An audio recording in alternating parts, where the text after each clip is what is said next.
What do you like about what you got done during the bye week? We got a lot of people some rest and a lot of young guys some reps. I think that's the two best things, right? So, Shannon, you keep talked. developing those young guys. Go ahead. Go ahead. No, I'm good. Yeah. You've talked about the red zone touchdown percentage, what you'd like to get to. Is there something that you've noticed that the reason why you're not at that mark, that these through 4 games at least? Yeah. There's twice down there at the end that we didn't really try to score. That would skew it, wouldn't it? I'm asking you. Of course. Statistically, data-wise, is that you're looking at like the whole game or just like all of it? Because the last 2 times we got down there, we kicked the field goal, we ran it on 3rd down, and then we were up 40 points, and Emory was in there, and we ran it on 4th down. So those 2 kind of skew it. But yeah, if those 2 times we score touchdowns, I'd be kind of happy, but we didn't try to. Georgia Tech made a new defensive coordinator on the staff on Sunday. How much does that make the situation more complex or different as far as your preparation, if it does at all? No, it definitely changes things because there's elements of unknown. I don't know much about the guy that they just hired other than like just researching him over the past couple days, and I'm sure they're not doing that to keep everything exactly the same. I'm just my thought process, So I'm sure there's going to be some changes. How much they can change in a week, I don't know. I would doubt that it would be like wholesale change. It'd probably be little things here and there, I would guess. But yeah, it definitely changes our approach because there's just elements of unknown. We got to go into the game and we got to have a plan, but you have to have a plan, to change if things are just completely different. And even beyond the coaching change on defense, when you watch Georgia Tech and their personnel, what are some of the challenges for this week? They're a good looking unit. They're long, they're physical.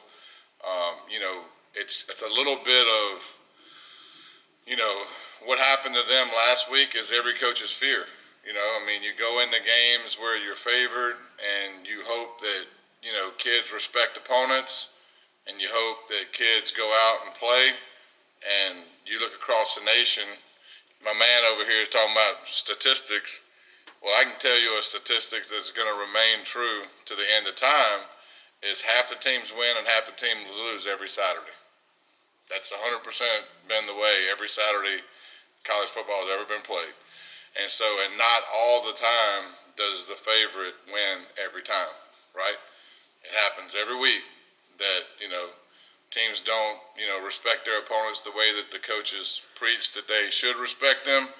And the other team comes out and they get things going, they get you on the heels, and then you're fighting, And so, I feel for where they were at last week because in my career I've been there. Everybody that's coached football have been there. And so, but that's not the team that walks out onto the field every Saturday for them. You can see, the week before that, that wasn't the team, right? So ultimately, we're going to get their best effort. We know that. We don't know exactly schematically exactly what they're going to do. We have a idea based on what they've done, but are there going to be some wrinkles? I'm sure there will be.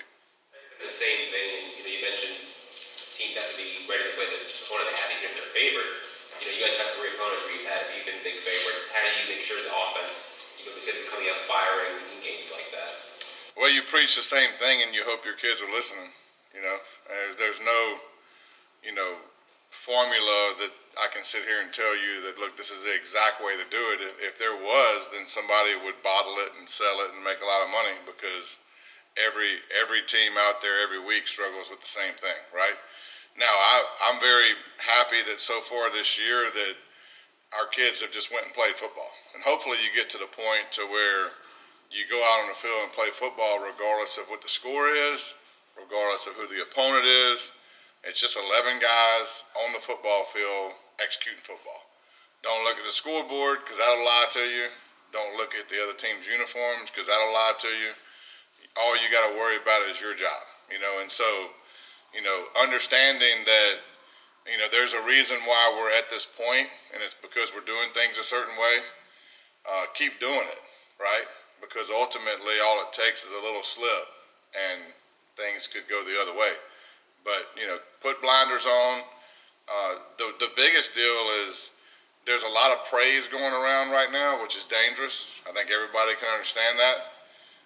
And my biggest message to guys is, look, man, and not to say that anybody in here are those guys, but those are the same guys that'll rip you when you don't do good too, right? So just stay right there in the middle and even kill and do your job, and so that's where you start doing that, you become a pretty efficient team. Coach Cristobal was saying that you might get Elijah Arroyo back soon, maybe even as early as this weekend. Yeah. If you could just talk about maybe the extra dynamic he can add at the tight end position for you. Heck, I'm looking forward to it, to be honest with you. I love that kid's demeanor. He's obviously a big-bodied, talented kid, right? I'm eager to get him on the field, because I think that he can add an element in a lot of different ways to our offense. Not that those other guys aren't doing that, but it's good to have a handful of those big guys. I mean, we've gone in several games where we've had to have a couple more personnel groupings than I would like, based on the fact that we're not, we don't have the numbers there that we should, right? And so he adds a number there that allows you to get into some heavy stuff where you're not sitting there looking at it on a sheet of paper and you're like, well, if one guy goes down, we can't run these 6 plays, which that's not what you want to do, right? And so he brings some depth that would be very welcomed. Similarly, Coach Cristobal also mentioned that Javonte Citizen is getting closer to Yes. returning. Obviously, you guys have a very talented running back room already. How much would he add to that room if he's healthy? Well, I mean, you look around the nation, you see how quick running back rooms, the numbers go down, right? And so that's a room that I've said all along that, having depth in that room is probably the most crucial thing on offense, because those guys' job description is very physical, right? And they get nicked up a lot. I would very, warmly welcome him adding his name to that group as well. You mentioned young guys getting more opportunities and reps during the bye week. Even in the last couple of games, we've seen players like Ray Joseph and Christopher Johnson get some more reps in games. How are they coming along, and how can two of the best players on your team like that really just make your job easier? Yeah, I mean, I think you can see, if you look at the games, those guys are getting more comfortable. They're making plays. The ball is hitting their hands more. So as the season goes, you're going to see more and more guys make plays. People are going to step up. People are going to get more opportunities too, because, there's going to be times where injuries happen. Somebody gets nicked up, have to come out for a couple series, and other people get opportunities. And so, I do feel like that we're at the point in the season where there's going to be some peripheral people that haven't necessarily gotten overly involved are going to start getting more and more involved. And so we're kind of at that point to where, the ball needs to start moving around a little bit. AJ Allen did not play last game. How's he doing? He's doing good. I expect him to be full go. I don't know, he probably could have played, but he's doing good. He's repping. He's doing good. Coach, you guys have been pretty dominant on offense so far. Not to give you a percentage, but it feels like maybe you haven't even shown a lot of parts of the offense yet. Is that an accurate assessment? That there's still a lot more that you guys can do?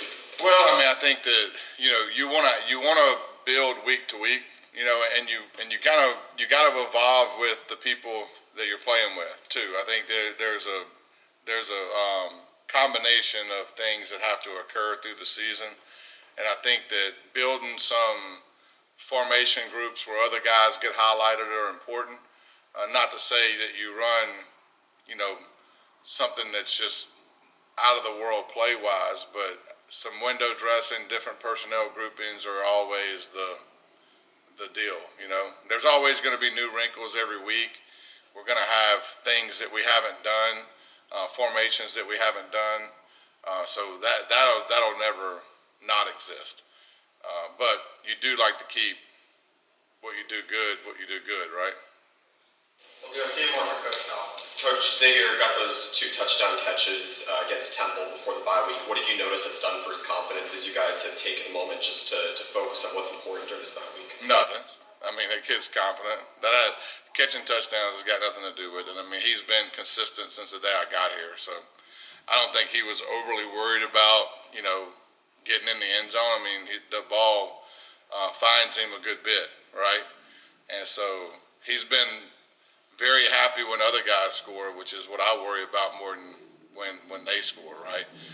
The biggest deal is right now is, being happier for when your teammate scores, and which he is 100% happier when they score, Now, it was good to see him get in the end zone, but I don't think we have a group that's overly concerned about when they score. I think they are overly concerned about when we score. What'd you like about what Henry Parrish did last game? I think Henry's been pretty damn consistent, week in and week out. I mean, he's got a great attitude. He makes plays when you need him to make plays. There isn't much to say bad about him. He's producing, which is what you want. So far this year, Tyler Van Dyke's been one of the best QBs in the country. Just what do you think has allowed him to gel so quickly in the offense, and how has he improved his accuracy? Because I'm looking, he only has his one pick, hasn't had thrown since week 1. Well, I think when he has 2 turnover-worthy throws, according to Pro Football Focus, what's made him so accurate and work so well in this offense? I think that schematically it fits what he's comfortable with, right? And I do think that a quarterback is a very dependent position. Sometimes when things are going good, they get too much credit, and when things are going bad, they get a little too much blame. I would say that 10 other guys around him are doing their job at a very high level. And our O-line, he doesn't get touched. They're keeping guys off of him. He's standing upright. That's probably got the most to do with his accuracy, to be quite honest with you. And guys are getting open. Receivers are straining in their routes, and they're working defenders, and they're getting open. They're in the right spots, and those 2 things put together, allow the quarterback to do their job.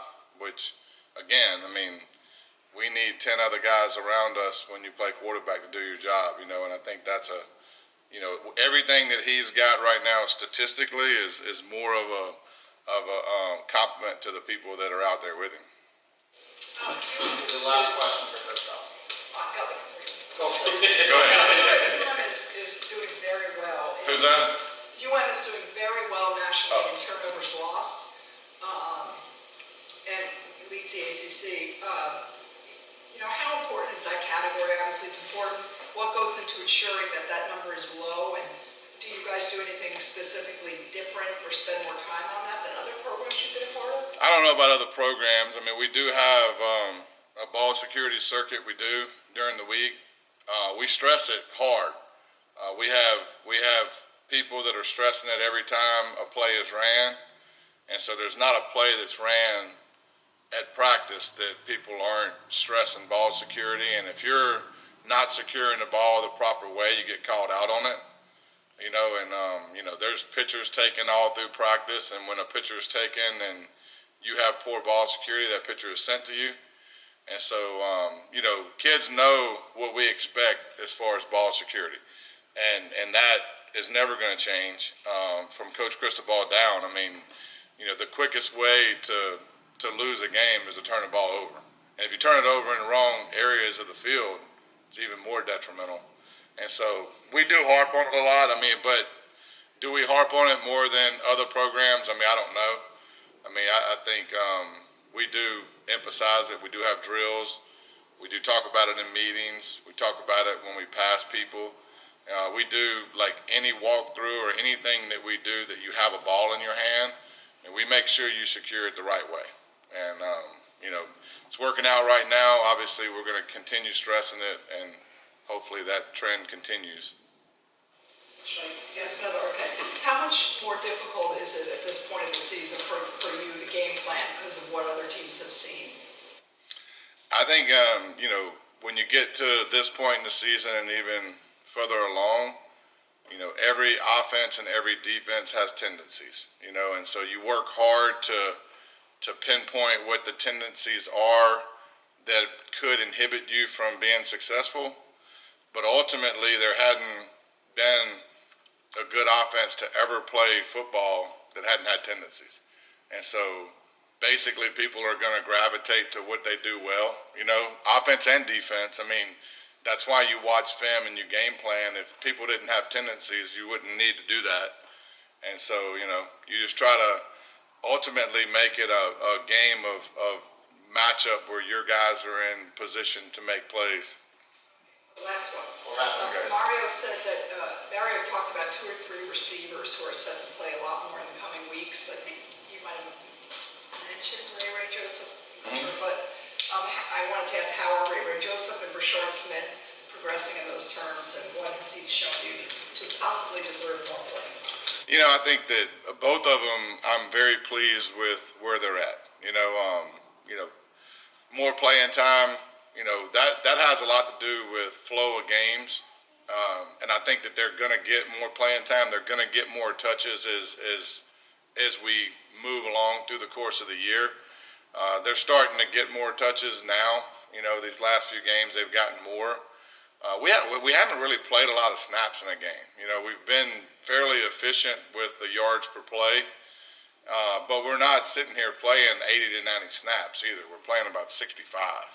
And so, if you were playing 30 more snaps, then you'd have 30 more opportunities. But we're being pretty efficient. When I'm not mad about the number of snaps, I'm good with that. I'm just making a statement that, we don't go out there and play a ton of snaps. I like to be efficient with the ones we play.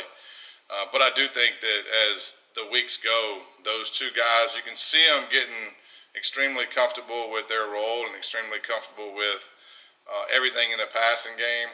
We're having less communication errors, less route errors overall, and so I would anticipate those guys' touches to continue to go up.